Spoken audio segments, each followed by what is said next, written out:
नारायण नारायण नारायण नारायण। दोस्तों, परसों 25 जून को नेटफ्लिक्स पर एक और भुला देने लायक एंथोलॉजी फिल्म सीरीज रिलीज हुई जिसका नाम है रे। लगभग 50 से 60 मिनट के इसमें 4 एपिसोड से 4 शॉर्ट फिल्म्स, 4 कहानियां हम कह सकते हैं। और ऐसा बताया जा रहा है कि सत्यजीत रे की लघु कथाओं से ये 4 कहानियां प्रेरित है। हालांकि ये सीरीज़ कंप्लीट करने के बाद मैंने गूगल पर, IMDb पर कुछ रिव्यूज़ पढ़े तो कई सारे लोगों का ये कहना है कि भाई ये फिल्म तो सत्यजीत रे का अपमान है। कई सारे सत्यजीत रे के जो फ़ैन हैं उन्होंने कहा कि भाई उन्होंने ठगा हुआ अनुभव किया।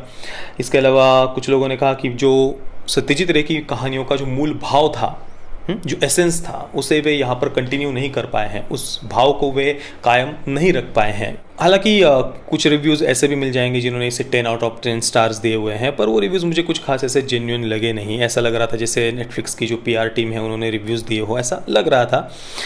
अब कौन से जेन्युइन है कौन से नहीं है वो आप खुद तय करिए फिल्म देखकर। अब मैंने सत्यजीत रे की जो लघु कथाएँ हैं वो कोई पढ़ी नहीं है, इसलिए ये जो नेटफ्लिक्स की फिल्म सीरीज़ मैंने देखी है उस आधार पर मैं बस अपना एक्सपीरियंस, अपना अनुभव आप सबके साथ में शेयर करने वाला हूँ। तो सत्यजीत रे की कहानियाँ कैसी थी उसके साथ हमारे रिव्यू को आप कंपेयर मत करिएगा। अब इन चारों कहानियों के बारे में हम अलग अलग बात करेंगे और हर एक कहानी की बात पूरी होने के बाद वहीं पर उस कहानी के लिए मैं अपनी रेटिंग दूंगा। यानी ओवरऑल पूरी फिल्म सीरीज़ को मैं रेट नहीं करने वाला हूँ, चारों को अलग अलग रेटिंग हम यहाँ पर देंगे। सबसे पहले बात करते हैं स्पॉटलाइट की। स्पॉटलाइट में 2 मुख्य पात्र हैं। एक तरफ है एक फिल्म कलाकार जिसकी एक्टिंग बहुत ही ज़्यादा ख़राब है। क्रिटिक्स वगैरह उसकी एक्टिंग को बहुत गालियाँ वगैरह देते हैं, ख़राब कहते हैं, बहुत उसकी आलोचना करते हैं, ऐसे दिखाया गया है। पर उसके लुक के पीछे पूरा देश पागल है। मतलब जहाँ हो जाता है उसके फैंस और लोग उसका एक लुक देखने के लिए पागल हुए जा रहे हैं, मरे जा रहे हैं। और बॉक्स ऑफिस पर उसकी फिल्में वगैरह भी बहुत सक्सेसफुल होती है। पर्सनल लाइफ में वो ड्रग्स वगैरह लेता है, नशे में धुत पड़ा रहता है, रात रात भर अपनी गर्लफ्रेंड के साथ बातें करते रहता है। और हॉलीवुड से उसे एक छोटा से रोल की ऑफ़र आई हुई है जिसमें भारतीयों को स्टेरियोटाइप किया गया है, ऐसा उसका कहना है, इसलिए वो उस रोल को करने से मना कर रहा है। इसके अलावा एक मच्छरदानी की ऐड है जिसके लिए उसे 10 करोड़ रुपए मिलने वाले होते हैं, पर फिर भी वो उससे नहीं कर रहा। हालांकि उसकी लाइफ में फाइनेंशियल प्रॉब्लम्स बहुत है, ऐसा दिखाया गया है, पर फिर भी वो उस 10 करोड़ की ऐड को तक ठुकरा दे रहा है। तो इस प्रकार से इस कैरेक्टर को लिखाया गया है। अब ये जो विक है, विक्रम फिल्म कलाकार, वो शूटिंग के लिए एक होटल में रुका हुआ है। उस होटल में मैडोना रुकी थी, जिस कमरे में रुकी थी वही कमरा उसने अपने लिए लिया हुआ है। अब इसके बाद कहानी में एंट्री होती है इस कहानी के दूसरे मुख्य पात्र की, वो है एक आध्यात्मिक गुरु जिसे सब दीदी जी कहते हैं। अब ये जो दीदी जी है वो उसी होटल में आकर रुकती है और उसे वो मैडोना का रूम दे दिया जाता है जिसमें पहले ये विक था, विक्रम। तो वो बहुत परेशान हो जाता है, फ्रस्ट्रेट हो जाता है कि भाई मेरी रूम कैसे उसे दे दी।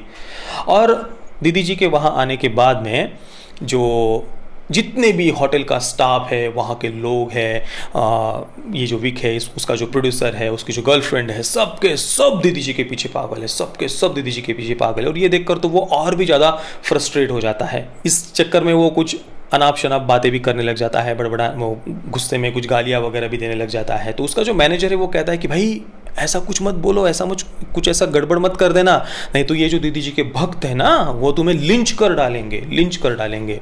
अब ये जो दीदी के अनुयायी है उन सभी को डार्क नीले वस्त्रों में दिखाया है, कपाल पर नीला गुलाल लगाते हैं त्रिपुंड की तरह।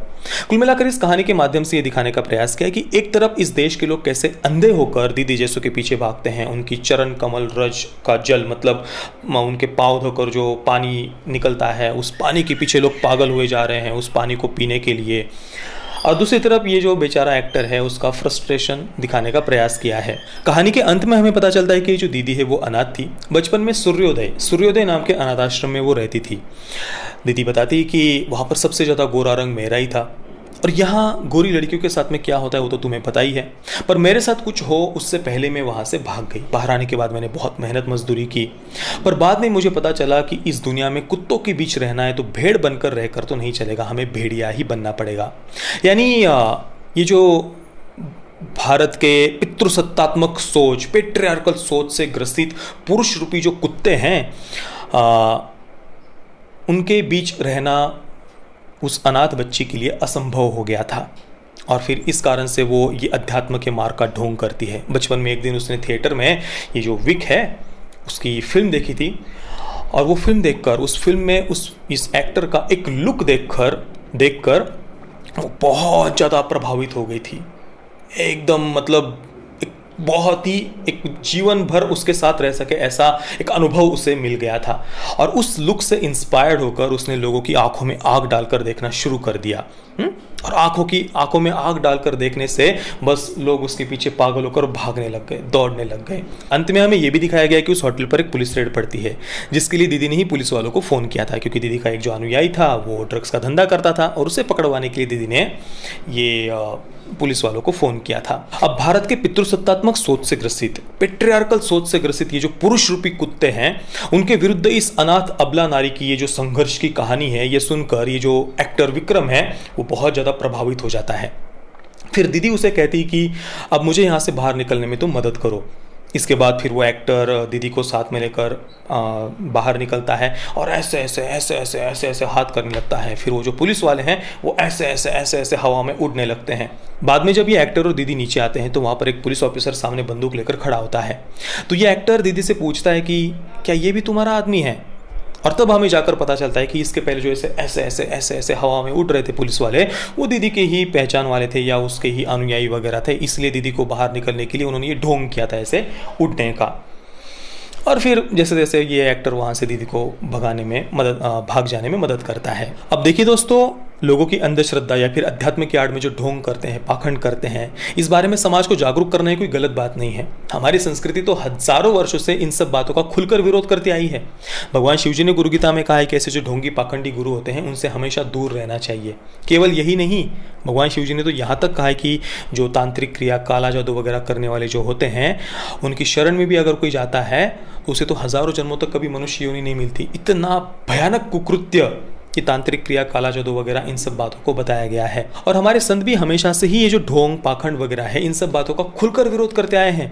मेरे गुरुदेव हमेशा सत्संग में कबीर जी का वो दोहा बताते थे, गुरु लोभी शिष्य लालची, दोनों खेले दाव, दोनों बूढ़े वापुरे, चढ़ी पत्थर की नाव। ये जो लोभी गुरु लालची चला ऐसी जो टोली होती है ना, वे तो पत्थर की नाव में चढ़े हुए लोग होते हैं, उनका डूबना तो तय होता है। साथ में ही मेरे गुरुदेव ये भी बताते थे कि लोभी गुरु लालची चेला, दे नरक में ठेलम ठेला। तो ये ढोंग, पाखंड वगैरह इन सब बातों का हमारी संस्कृति ने हमेशा से ही खुलकर विरोध किया है। पर इसके साथ में ही भगवान शिव जी ने भी, और जितने भी हमारे शास्त्र है, ग्रंथ है, उपनिषद है, या जितने भी हमारे संत हैं, उन सभी ने गुरु महिमा का भी उतना ही खुलकर वर्णन किया है। संतों की महिमा का भी उतना ही खुलकर वर्णन किया है। और निगोरे रहने को तो सबसे बड़ा दुर्भाग्य बताया गया कि भाई निगोरे व्यक्ति से तो अभागा कोई है ही नहीं। इसलिए ईश्वर भी जब धरती पर अवतार लेकर के आते हैं तो वे संतों की शरण में जाते हैं, गुरु चरणों में बैठकर ज्ञान प्राप्त करते हैं। तो जो हमारी संत परंपरा है, भारत को संतों की भूमि कहा जाता है। तो इस संत परंपरा की महिमा का वर्णन भी हमारे शास्त्र उतना ही खुलकर करते हैं। पर दोस्तों, जो बॉलीवुड है ना, उसका उद्देश्य कोई अंधश्रद्धा को उजागर करना नहीं है, या लोगों को अंधश्रद्धा के प्रति जागरूक करना उसका उद्देश्य बिल्कुल भी नहीं है। बॉलीवुड का मुख्य टारगेट हमारी संत परंपरा है। हमारी भारतीय सनातन वैदिक संस्कृति की जो संत परंपरा है, उसे टारगेट करना ही बॉलीवुड का मुख्य उद्देश्य है। कम से कम मेरा ओपिनियन यह है, जितना मैंने फिल्में वगैरह देखी हुई है उससे तो यही बात स्पष्ट होती है। वो कोई संत, जो सच्चे संत होते हैं, उनकी महिमा गाते हैं और केवल अंधश्रद्धा, तांत्रिक क्रिया या जो काला जादू वगैरह केवल उसका ही विरोध करते हैं, ऐसा तो बिल्कुल भी नहीं है। ये जो ऐसे दीदी जैसे कैरेक्टर दिखाए जाते हैं ना फिल्मों या सीरीज में, उन्हें हमारी भारत की संत परंपरा, संत समाज के प्रतीक के रूप में प्रेजेंट किया जाता है।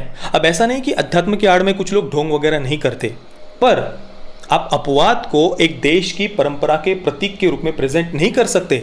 आप एक एक्सेप्शन को, अपवाद को हमारे देश की संत परंपरा के प्रतीक के रूप में प्रेजेंट नहीं कर सकते। और वैसे भी बॉलीवुड ने कौन सा संत परंपरा की महिमा बताने वाली फिल्में बनाई हुई है? हाँ, आज भी हमारे देश के हजारों लाखों संत हैं, वे निस्वार्थ भाव से समाज की सेवा करते हैं। उसके बदले में वे समाज से कुछ नहीं चाहते।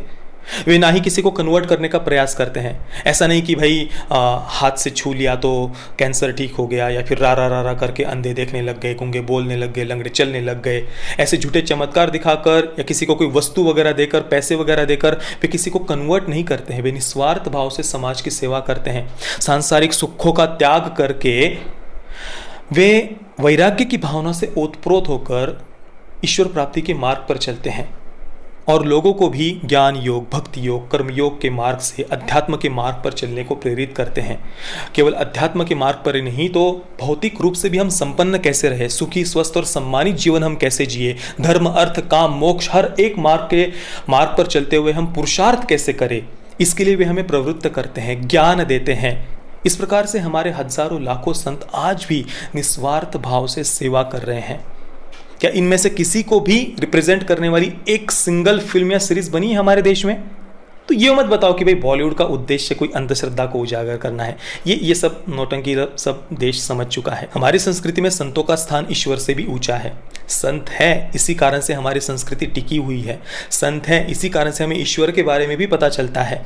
गुरु गोविंद दोनों खड़े, काको लागू पाए, बलिहारी गुरुदेव की जो गोविंद दियो दिखाए।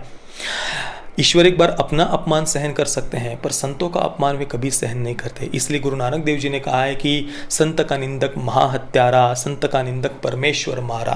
तो बॉलीवुड चाहे कितना भी प्रयास क्यों ना कर ले, पर हमारी महान संत परंपरा के विरुद्ध, हमारे संतों के विरुद्ध घृणा फैलाने में वो कभी भी सफल नहीं हो सकता। हाँ, हम पालघर जैसी घटनाएं भी देखते हैं हमारे देश में, जहाँ पर निर्दोष साधुओं को पत्थरों से कुचल कुचल कर मार दिया जाता है। अब ऐसी मानसिकता लोगों के अंदर क्यों आती है? कौन ऐसी मानसिकता लोगों के अंदर घृणा द्वेष फैला रहा है? ये तो चर्चा का विषय है। आप खुद इस बारे में विचार करिए, चर्चा करिए, मंथन करिए इस पर। कुल मिलाकर कम से कम बॉलीवुड से हमें ढोंग, पाखंड या फिर अंधश्रद्धा पर लेक्चर नहीं चाहिए। जिस बॉलीवुड के खुद के कई सारे कलाकार गुड लक के लिए अपने नामों का स्पेलिंग चेंज करवाते हैं, बीच में किसी लेटर को 2 बार लिख देते हैं और ऐसा करके उन्हें लगता है कि भाई गुड लक आ जाएगा। भाई बॉलीवुड अपनी अंधश्रद्धा दूर कर लेना, वही बहुत बड़ी बात है। बाकी हमारी संस्कृति, हमारे त्योहार, इसके पीछे का विज्ञान समझने की क्षमता बॉलीवुड में नहीं है। मैं स्पॉटलाइट को दूंगा 0 आउट ऑफ 10 स्टार्स। इसके बाद दूसरी कहानी का नाम है बहुरूपिया, जिसमें मुख्य भूमिका में है के मेनन। इसे हम एक चमत्कारी पीर बाबा की कहानी भी कह सकते हैं। एक मेकअप आर्टिस्ट की कहानी जिसका नाम है इंद्राशीष, जिसके जीवन में कुछ भी अच्छा नहीं चल रहा, बहुत सारे प्रॉब्लम्स है। एक महिला कलाकार से वो प्रेम करता है, पर वो महिला कलाकार अपना जो ये रिलेशन है वो केवल सेक्स तक सीमित रखना चाहती है। वो उसे कहती है कि तुम जब भी मेरे साथ सोना चाहते हो, सेक्स करना चाहते हो, कर सकते हो, पर ये शादी वगैरह में वो नहीं फंसना चाहती। इसके अलावा इंद्राशीष काफ़ी गरीब है। 4 महीनों से उसने अपने जो चौल में रहता है वहाँ का उसका रेंट वगैरह भी नहीं दिया हुआ। जो ऑफिस में उसका जो बॉस है वो किट किट किट किट करता रहता है। अब ऐसे में इंद्राशीष की जो दादी है वो जो काफ़ी लंबे समय से अस्वस्थ थी, बीमार थी, उसके ही खर्चे पर उसने काफ़ी सारा पैसा लगा दिया था इंद्राशीष ने। तो उस दादी की मृत्यु हो जाती है, देहांत हो जाता है। और इंद्राशीष बचपन में दादी का बहुत चिंता करता था, ध्यान रखता था, उन्हें खाने के लिए वगैरह ला कर देता था। तो दादी ने मृत्यु के बाद अपनी जितनी भी संपत्ति है वो इंद्राशीष के नाम पर कर दी है। करीब 75 लाख रुपए हैं और एक श्रृंगार की कला पर, मेकअप की कला पर आधारित एक पुस्तक होती है, वो दादी इंद्राशीष के लिए छोड़ कर गई है। अब इसके बाद इंद्राशीष में अचानक से परिवर्तन आ जाता है। इतने लंबे समय से उसने जो गुस्सा अपने अंदर दबा कर रखा था अपने बॉस के लिए या जितने भी लोग हैं, वो अचानक से गुस्सा फूट जाता है। और पैसे आने के बाद में फिर वो मेकअप करके रूप बदल कर लोगों से बदला लेने लगता है। इसी बीच में इंद्राशीष 2-3 बार एक चमत्कारी पीर बाबा के बारे में सुनता है कि भाई ये जो पीर बाबा है ना, वो चेहरा देखकर ही किसी भी मनुष्य का भूत और भविष्य दोनों ही बता देते हैं। बहुत पहुंचे हुए चमत्कारी पीर बाबा है। तो अभी तक इंद्राशीष का अहंकार चरम पर पहुंच गया था कि भाई मैं तो किसी भी प्रकार का रूप बना सकता हूं, कोई भी मुझे पहचान नहीं सकता वगैरह वगैरह। तो वो उस पीर बाबा की परीक्षा लेने के लिए रूप बदलकर वहां जाता है। तो पीर बाबा सच में रूहानी शक्तियाँ उनके अंदर होती है और वो तुरंत फिर उसको पहचान लेते हैं कि भाई ये जो दिख रहा है वो नहीं है, ये अपनी झूठी पहचान बता रहा है। तो पीर बाबा इंद्राशीष को कहते हैं कि तुम अपना असली नाम बताओ, असली नाम बताओ, असली नाम बताओ। तो इंद्राशीष को लगता है कि शायद मेरे मेकअप में कुछ गलती हो गई होगी, नाक थोड़ा सा ऐसा खुला है यहाँ पर, इस कारण से मुझे पहचान लिया होगा। तो वो वहाँ से चला जाता है और दोबारा से फिर एक दिन फिर से पूरा भेष बदल कर वहाँ पर वो आता है पीर बाबा के पास में। तो इस बार भी पीर बाबा तुरंत उसे पहचान लेते हैं कि भाई तुम अपनी असली पहचान बताओ। पर ये अपनी झूठी पहचान ही बताता रहता है कि भाई राकेश सिंह शायद नाम था। वो बताता है कि भाई मैं तो राकेश सिंह हूँ, मैं तो राकेश सिंह हूँ, मैं तो राकेश सिंह हूँ। अपनी असली पहचान एक्सेप्ट नहीं करता है। पीर बाबा उसे 3-4 बार मौका देते हैं सुधरने का कि भाई अपनी गलती को एक्सेप्ट कर ले, पर वो नहीं मानता, अपनी झूठी पहचान ही बताता रहता है। तो पीर बाबा फिर उसे श्राप दे देते हैं कि भाई अब तू जो ये अपनी पहचान बता रहा है ना, यही हमेशा के लिए तेरी पहचान हो जाएगी। और चमत्कार हो जाता है और वो जो मेकअप है वो हमेशा के लिए उसके मुंह पर चिपक जाता है, वही उसका असली रूप बन जाता है। तो इस शॉर्ट फिल्म में मेकअप और के मेनन का परफॉर्मेंस बढ़िया था, बाकी तो खास ऐसा कुछ मुझे इंटरेस्टिंग लगा नहीं। के मेनन के स्वभाव में होने वाला जो परिवर्तन है वो भी उतना बढ़िया तरीके से डायरेक्टर यहाँ नहीं दिखा पाए हैं। तो मैं बहुरूपिया को दूंगा 2 आउट ऑफ 10 स्टार्स। अब बात करते हैं तीसरी कहानी के बारे में, जिसका नाम है हंगामा क्यों है बरपा। इसमें 2 मुख्य पात्र हैं, मुसाफिर अली और असलम बेग। मुसाफिर अली एक प्रसिद्ध गज़ल गायक है और एक दिन फर्स्ट क्लास के टिकट पर वो दिल्ली से भोपाल जा रहा होता है। उसी समय उसी के कंपार्टमेंट में एक असलम बेग नाम का व्यक्ति आकर बैठता है। अब दोनों को ही लगता है कि हमने इसके पहले एक दूसरे को कहीं ना कहीं तो देखा हुआ है, पर याद नहीं आता। असलम बेग को तो याद आता ही नहीं, पर मुसाफिर अली को, जो गज़ल गायक है मनोज वाजपेयी का कैरेक्टर, उसे याद आ जाता है कि 10 वर्ष पहले इसी प्रकार से रेलवे के सफ़र के दौरान, यात्रा के दौरान ये दोनों एक दूसरे से मिले थे। और ये जो असलम बेग है उसके पास में एक बहुत ही कीमती ऐसी घड़ी होती है, बहुत सुंदर ऐसी, तो मुसाफिर अली ने 10 वर्ष पहले उसे चुरा लिया था। और ये जो चुराने की आदत है वो मुसाफिर अली को बचपन से ही लग गई थी। बचपन से ही अपने मित्रों के इधर उधर के जो खिलौने वगैरह है वो चुरा कर लेकर के आता था और बाद में फिर ये उसकी आदत ही बन गई। जब वो घड़ी चुरा लेता है उसके बाद में वो काफ़ी अंदर से अस्वस्थ हो जाता है, ग्लानि की भावना से। फिर वो एक मौलवी या हकीम के पास जाता है। वहाँ पर वो मौलवी उसे रास्ता बताते हैं कि भाई तुम अपना ध्यान कहीं और लगा दो, अपने गज़ल वगैरह तुम दूसरी तरफ अपना पूरा माइंड डाइवर्ट कर दो, उसी के माध्यम से, उसी के द्वारा तुम इससे बच सकते हो। इसके बाद फिल्म फिर से वर्तमान के समय में आ जाती है। मुसाफिर अली के पास में अभी भी वो घड़ी थी, तो वो घड़ी वापस वो असलम बेग के बैग में रखने जा रहा था, तभी वो असलम बेग देख लेता है और फिर मुसाफिर अली सब कुछ बता देता है कि भाई क्या क्या हुआ था। तो असलम बेग गुस्सा तो नहीं होता, पर वो घड़ी वापस उसे लौटा देता है मुसाफिर अली को और कहता है कि भाई कल 3 बजे तुम फलानी जगह पर आकर इस घड़ी को वहाँ दे देना। तो दूसरे दिन 3 बजे जाता है मुसाफिर अली वहाँ पर। वहाँ जाने के बाद उसे पता चलता है कि उसकी एक जो अंगूठी थी, बहुत ही कीमती ऐसी, मुसाफिर अली को, उसे असलम बेग ने कल चुराया था रेलवे उस यात्रा के दौरान। यानी असलम बेग को भी उसी प्रकार की चोरी की आदत होती है। यानी एक प्रकार से मनुष्य की ग्लानि, पश्चाताप, ऐसी जो भावनाएं होती है उन्हें हल्के फुल्के अंदाज में यहाँ पर दिखाने का प्रयास किया है। मैं हंगामा है क्यों बरपा को दूंगा 5 आउट ऑफ 10 स्टार्स। अब आते हैं हम चौथी कहानी की तरफ, जिसका नाम है फॉरगेट मी नॉट। ये कहानी है इप्सित रामा नायर की, जो बहुत ही ज़्यादा बुद्धिमान होता है। हर बात उसे याद रह जाती है, उसकी स्मरण शक्ति के चर्चे हर तरफ होते हैं। छोटी से छोटी डिटेल, छोटा छोटा कोई फ़ोन नंबर वगैरह सब कुछ वो याद रख लेता है।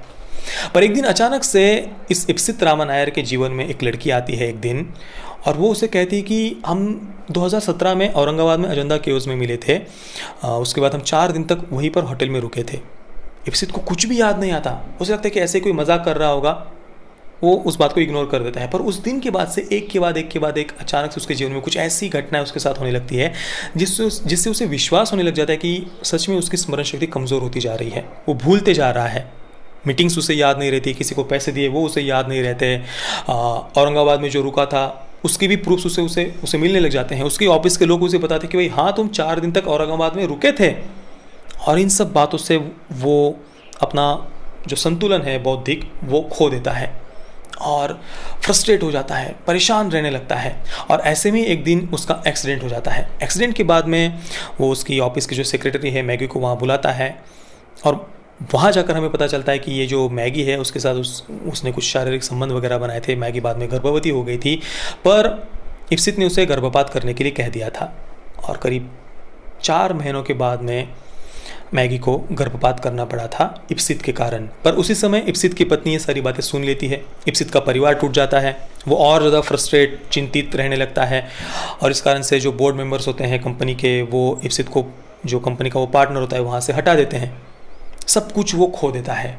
और फिर कहानी के अंत तक इप्सित मेंटल हॉस्पिटल में पहुँच जाता है। वहाँ पर मैगी आती है और फिर सारी बात उसे बताती है कि भाई ये सब कैसे तुम्हारे साथ हुआ। वैसे कहानी बहुत ही ज़्यादा प्रेडिक्टेबल थी, हम शुरुआत से ही सब कुछ गेस कर सकते हैं कि भाई क्या होने वाला है, ये क्या हो रहा है। एक तो देखिए इप्सित जो इतना बुद्धिमान है, इतनी उसकी बढ़िया स्मरण शक्ति है, तो अचानक से वो एक घटना को भूल जाए, ये पॉसिबल नहीं लगता। तो हमें पता ही होता है कि भाई ये कोई ना कोई उसके विरुद्ध षड्यंत्र कर रहा है। अब यहाँ पर सबसे पहला हमारा संशय जाता है उसका जो पार्टनर है कंपनी का, उसके ऊपर, क्योंकि शुरुआत में एक जो मीटिंग दिखाई, देखिए वीडियो कॉन्फ्रेंसिंग के जरिए वो उस मीटिंग को अटेंड करता है। वहाँ पर उसके पार्टनर को अगर आप देखेंगे तो वो चिंतित, दुखी दिखाई देता है, परेशान दिखाई देता है कि भाई यहाँ पर जितने भी लोग हैं वो बस इप्सित का वेट कर रहे हैं। क्या मैं कंपनी का पार्टनर नहीं हूँ तो ये जो फ्रस्ट्रेशन है ना, गुस्सा, वो हम स्पष्ट रूप में उसके पार्टनर के चेहरे पर देख सकते हैं। तो ये तो एक पक्का था कि भाई ये इसमें होने ही वाला है। इसके अलावा उसका एक मित्र भी बाद में वो वहाँ पर आता है, जिससे वो एक छोटी सी जॉब देता है अपनी कंपनी में। तो उस मित्र का जो कैरेक्टर है वो भी शुरुआत से दुखी दुखी हमें दिखाई देता है।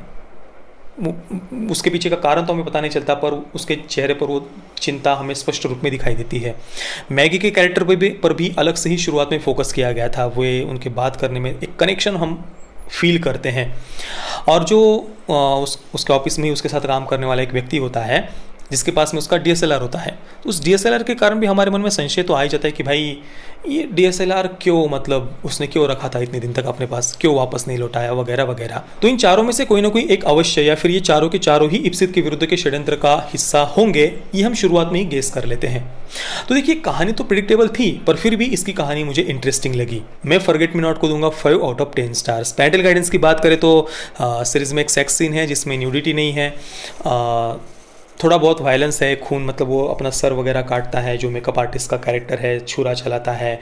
इसके अलावा स्ट्रॉन्ग लैंग्वेज, गाली गलौज वगैरह तो है ही। तो परिवार के साथ में देखने जैसी तो ये चीज़ बिल्कुल भी नहीं है। बाकी आपने अगर इस एंथोलॉजी फिल्म सीरीज़ को देखा है तो आपका एक्सपीरियंस कैसा रहा, मुझे अब नीचे कमेंट में ज़रूर बताइए। जय श्री राम, वंदे मातरम।